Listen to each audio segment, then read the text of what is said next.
Hey everyone, welcome back to my channel. I hope you are all doing well and welcome to a brand new series, what I'm going to call, no idea what the next video will be. We are not locking in to a theme. I asked you all in the last video and so many suggestions. I cannot do them all, so they're all on the list. Now in today's video, I am going to be using the Molds and Shapes molds. Now of course they are currently closed for orders, however they are reopening one last time July, August through to the end of September 2026 where they will close for good. So if you like the idea of these molds, they are matte, designed for eco pouring mediums, but of course you could use them with epoxy resin. It's just that it would be like a smoky matte finish to your epoxy resin. Then put them on your shopping list or your wish list for August time. Now I am using JESMONITE AC100 in today's video. It has been so long since I've used it. Thank you all so much to all of your suggestions in my last video. What should I do next? And so many said JESMONITE and a few of you said 70s. That is what we're doing. We are going 1970s inspired JESMONITE AC100. Of course you can use any eco pouring medium that you have. Now for today, of course, and always, I'm going to be using the Homeware Design Co pigments. These are my absolute go-to, the best of the best, top quality pigments for your eco pouring mediums, and they work like a hand-in-hand dream, like strawberries and cream. They work so beautifully in JESMONITE AC100. Now I've already counted on screen. You'll see I've got 5 different rows. These molds, it's a tray and coaster set from Molds and Shapes, like I said, and there's 5 different rows. I was toying with the idea of doing 5 different colours, but I'm just going to do 4 different colours in the 70s theme, and that's, yeah, 2 of one colour basically. Now, one thing to say before you play around with your JESMONITE, these molds are super sticky. Sticky, that's the word, I think. I don't know. Clingy. They're clingy. You can see here I can barely move it on my table. So when you're doing JESMONITE with Molds and Shapes molds, I do recommend putting them on a sheet of cardboard, something along those lines. You can move them around and jiggle them around.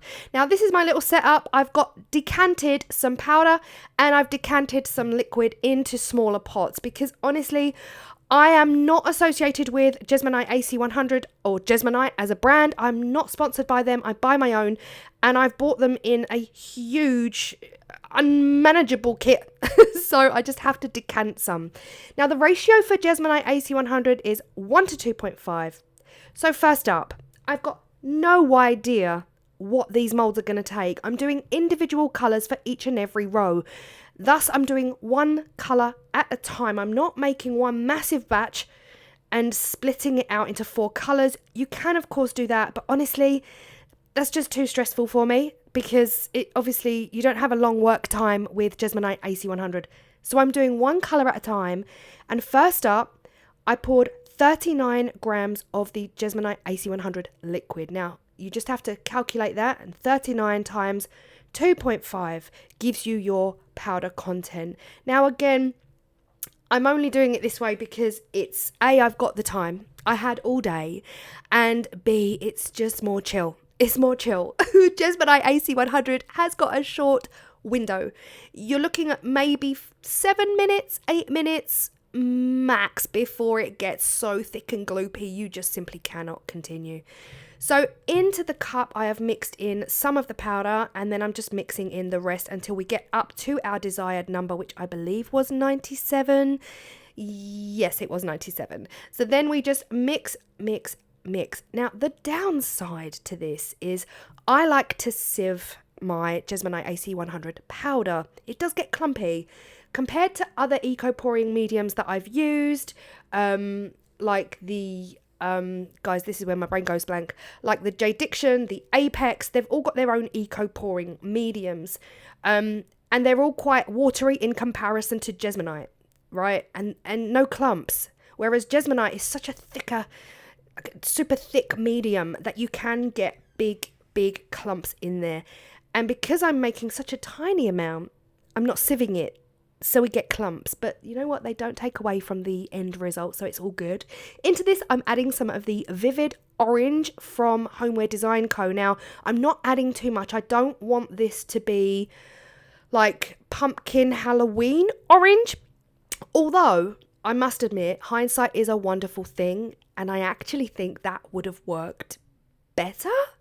What I was going for was a muted down 1970s rusty brownie orange, right? So I didn't create that stereotypical bright Halloween pumpkin orange for that reason. I wanted the colours to all be somewhat muted. Now, I am going to speed this video up in sections because, like I said, I do each individual row, mixing each individual colour separately. And oh boy, it was time consuming. And I don't think you really want to sit through that, to be honest, in real time. So there are sections where I speed up.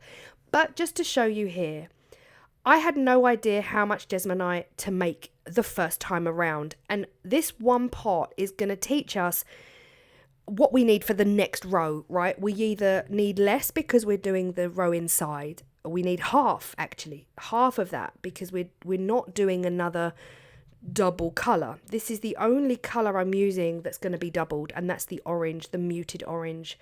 Luckily, as fate would have it, I made exactly what I needed to do the inside row. Guys, what am I calling these? The inside bubble? What would you call it? I don't know. And the third one along, the fourth one along, one in from the outside. So yeah, we've got 2 rows of the orange in this tray, and like I said, I had no idea how much I was making. It just so happens that I was steered in this direction, and we have got spot on what we needed. I literally scraped the cup with none left. Now, I do want to make sure that the rows that I'm filling are pretty full. There are sections where you can clearly see there's not quite enough JESMONITE, so you just want to take your time on this, and I think that's why as well. I found this one so much fun, and oh my gosh, guys, I have missed JESMONITE. I know I say that a lot, but sometimes when I do resin, I get in such a zone that I forget JESMONITE exists, and then when I do JESMONITE, I forget resin exists. Because let me tell you something, there is a world of difference when it comes to working with JESMONITE and when it comes to working with epoxy resin. And when I say JESMONITE, I mean eco pouring mediums, right? This is so therapeutic. So therapeutic. It is unbelievable. And I was literally sitting there going, God, I miss this. I have missed this so much that I just can't wait now to do more, honestly. So enough rambling, Claire. My goodness me, we got very deep there for a minute. Next up, 20 grams liquid. I knew I needed a lot less. So next up, we're going for a smaller row, and we're only going for 20 grams JESMONITE AC100 liquid. That means 50 grams the powder, right? Because we're times 2.5. So 20 liquid, 50 powder, mix, get the colour in there. Now, this video is not sponsored by anybody, but Hemway Design Co. did send me a bundle of their pigments. God, it's years. Been years. I feel like it's been years. There is a discount code down below for you guys as well for Hemway Design Co. because they are the best of the best. Next up, we're using brown, and this is Autumn Bark. Now, what I was talking about with the pigments, there are so many pigments to choose from. It's almost like we're spoiled for choice. And a lot of the autumn colours, Hemway Design Co. do an autumn range. And a lot of those colours lend themselves perfectly to the 70s colour scheme, right? The greens, the mustards, the yellows, the browns. Perfect for your 1970s eco pouring projects. Now, this brown, I'm telling you straight away, against this colour, I was like, oh my gosh, this reminds me of the wallpaper I had in my bedroom when I was a child. Is anyone else a 70s baby? If you're new here, I am a 70s baby. I was born in 1977, the best year ever, and I am an August born, which makes me not only the best star sign, but the best year. Come on. Am I biased a little bit much? Yeah, a little bit of a shimmy shake. Now, do not lift this up at this point. If you are new to JESMONITE or eco pouring, It's imperative. It's absolutely essential. You do not lift these molds anymore. You can lift it on the first pour, but now that we're moving on to the next few colors, do not lift this mold anymore, because that yellow is going off. Well, the orange, it is meant to be orange, but it's going off now. It's setting now. So if we lift these away from the table, we're going to crunch that, break that, snap that, and we do not want that. So be careful, be careful. Next up, honestly, these colors, I believe this was called citrine, guys. Yes, citrine. It is. I can't even describe this color. What would you describe this color as? Like a pickle or like a piccalilli color? It's just grungy and 70s beautiful. Green meets yellow. It is gorgeous. Now, what I really wanted to try, and I'm gonna try it, obviously not in today's video, was a bright yellow. I've only really got vivid yellow as a colour, and I feel like that's a bit neon-y. So I'll see what I've got. I'll have to dig deep into my selection of colours and see what I've got. But I think pumpkin orange and bright yellow and brown together as a trio would work an absolute dream as well. Just take out the greens. But yeah, is anyone else here a 70s baby? Let me know in the comment section down below. Now here again, like I said, take your time, go slowly. You just want to make sure that the cavities are fully full. There's a section here right at the top, just on the right hand side at the top, you can just see it's not quite full, right? So as I'm shaking, shimmying back and forth, do not lift it. I can see here, I need to fill this up. Make sure you fill it up, because then your background color is really going to be seen through all of those gaps, and you don't want that. I am pretty sure I've made these molds one time before on my channel, and honestly, my brain won't even let me remember what I made back then. So yeah, thank you, midlife brain. Okay, last one going in, 32 and 80, 32 grams of Jesmonite 8100 liquid. I think it showed on the screen. Then we mix in the powder. And now the outside colour, it had to be something super strong. I wanted, like the brown, I wanted something real deep to hold everything together, like the hug that's holding all of the colours together. Now, at first, I was going with a pale colour, but I wasn't feeling it for this tray. Stunning colour, but I wasn't feeling it for this tray. So I do end up adding in some green, and that's going to give us a darker, murkier 70s green that's going to tie everything together. This colour was too similar to all of the colours I've already used, and I really wanted something contrasting.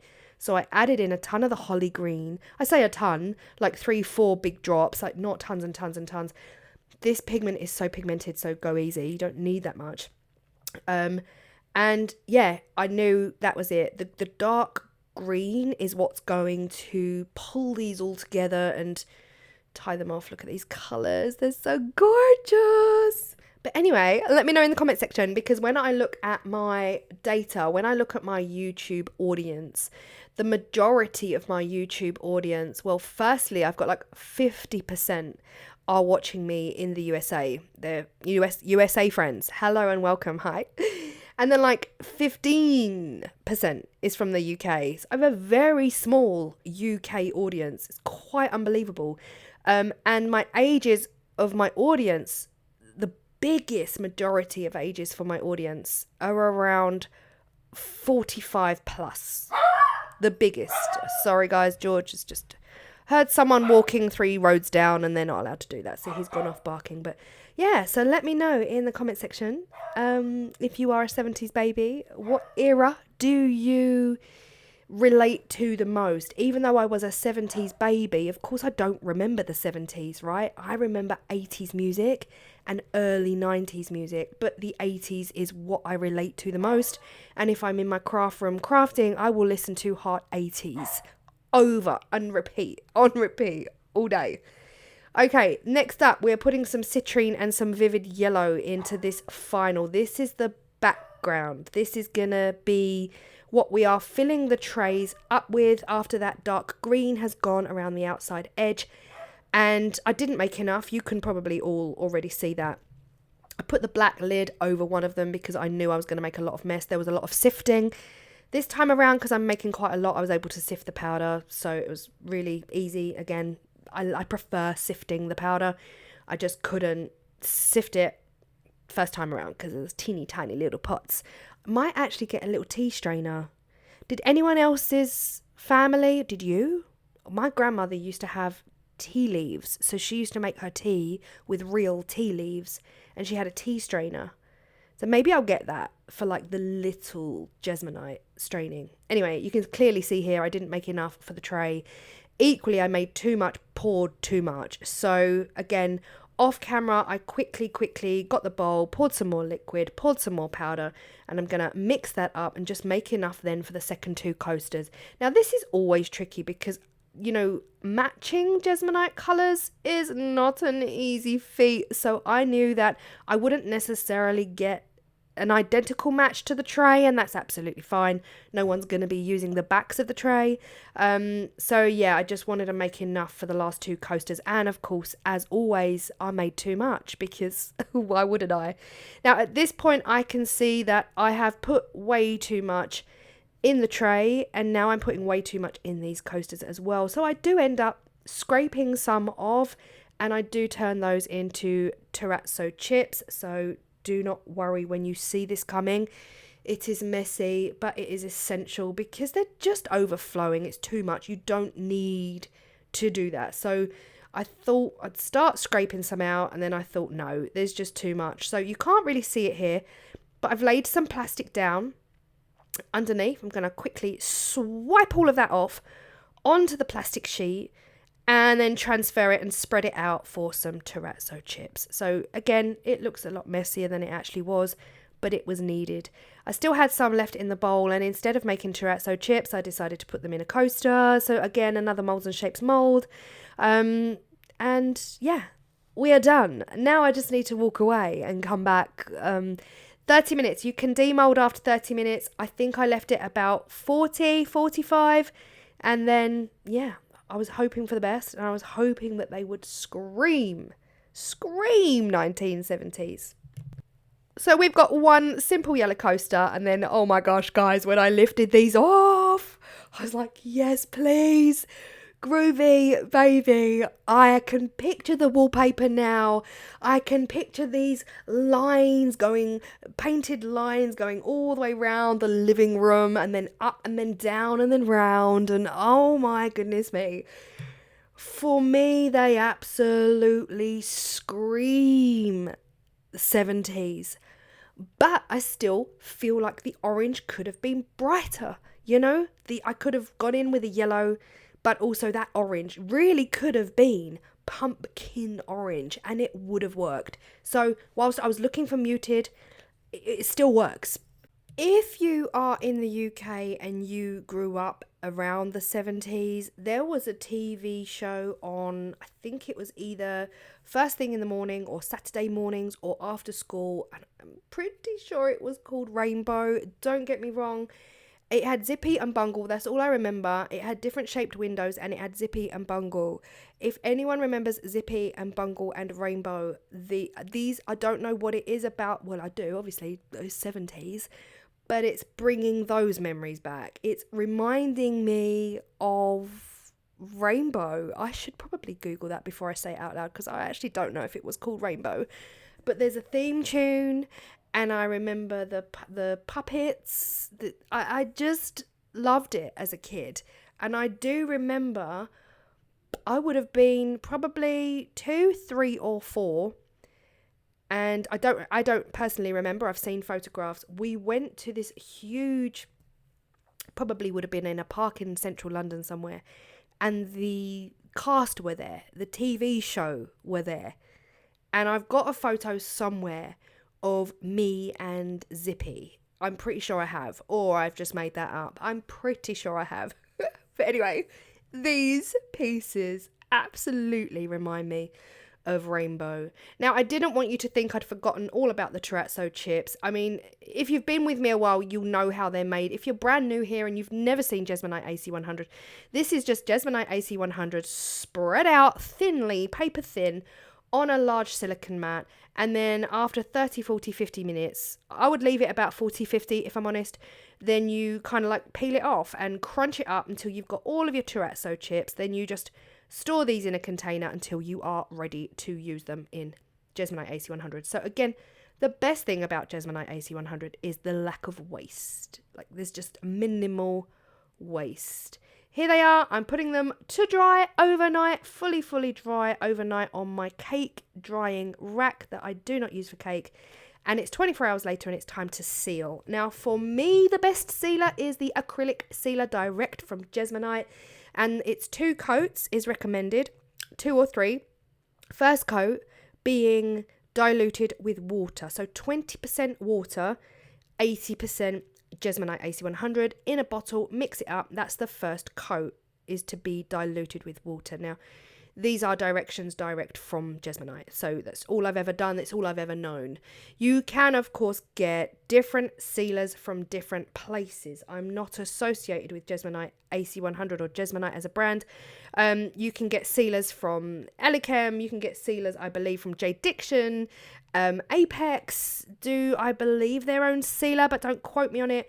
You can also get sealers from Hemway Design Co., who sells the pigments, right? Hemway Design Co., you can actually order a wax. I do have that. I do have that, I want to say, somewhere in front of me, somewhere. So yeah, you can use wax. You can use any sealer that makes your heart happy. Quite frankly, there's loads out there now, so what I tend to do is, if this was a flat surface, I would use a sponge to rub that diluted sealer all over, and then a dry sponge to rub it off. Think Karate Kid, think wax on, wax off. That's how I use it. Now, because this is the surface that it is, I'm using a brush. Now, the thing is with JESMONITE sealer, acrylic official branded JESMONITE acrylic sealer, it's frothy. It does like a good old bubble up. Now, the more you use it, the more it wants to froth up. And that's just a bit of a pain with a mold like this, because I've got all of those nooks and crannies and I don't really want that getting down in there. But it does, and it's fine, and it kind of dries clear anyway. But using the sponge then to do the wax on, wax off, I just think works perfectly. So yes, sealing these will keep them, you know, cleanable if they are being used as a coaster. Honestly, I would be inclined to use these as candle holders. I think they lend themselves real nicely to either a little jewellery tray or a candle holder. So that long one, this one here, I haven't put the second coat on yet. I have not forgotten that step, but I figured while the first coat was drying, we will put the stickers on the bottom, the feet on the bottom. Now, you can get large cork sheets, but I'm just putting these on. I like these. You can put them where you want. They are from Amazon. I will link them below. But yeah, I can't remember what I was saying, but I bet it was amazing. Oh dear, where is my brain?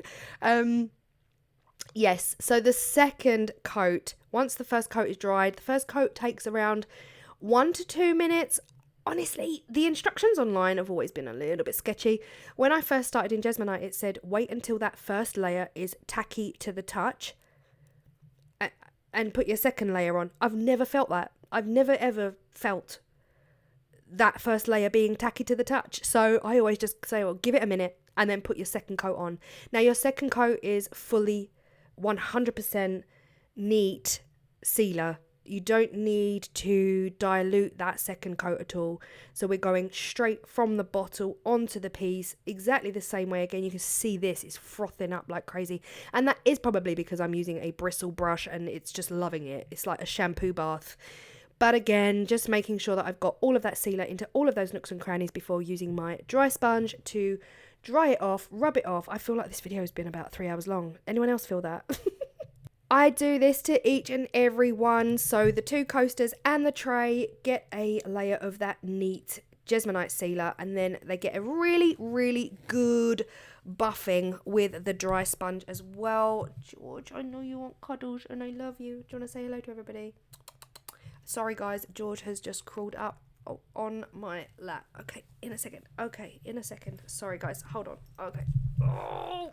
Sorry, that was it. I just given him a cuddle. Let me just fast forward to the end. We've sealed it the second time. We've rubbed it all off. We are done. We are done. We don't need to sit through any more of that. I absolutely love these. Let me know your thoughts. Let me know if you remember anything 70s, any of the colour schemes. It's crazy to think that they went from all of these stunning, like earthy tones, these oranges, browns, yellows, groovy baby greens, to the neon in the 80s. Like, that neon must have been a shock to the system. But yeah, I absolutely love these. I love them. I cannot wait to do more. Thank you so much to the friends of mine who suggested on my last video to go back to JESMONITE, which I was kind of planning on doing anyway, because I've got a whole ton of new molds to try from CLaireCCmold. But the 70s, oh my gosh, yes. Mwah. Thank you so much. That was a chef's kiss suggestion. I cannot wait to do more. I hope you feel inspired by these, and I will see you all in the next video. Bye.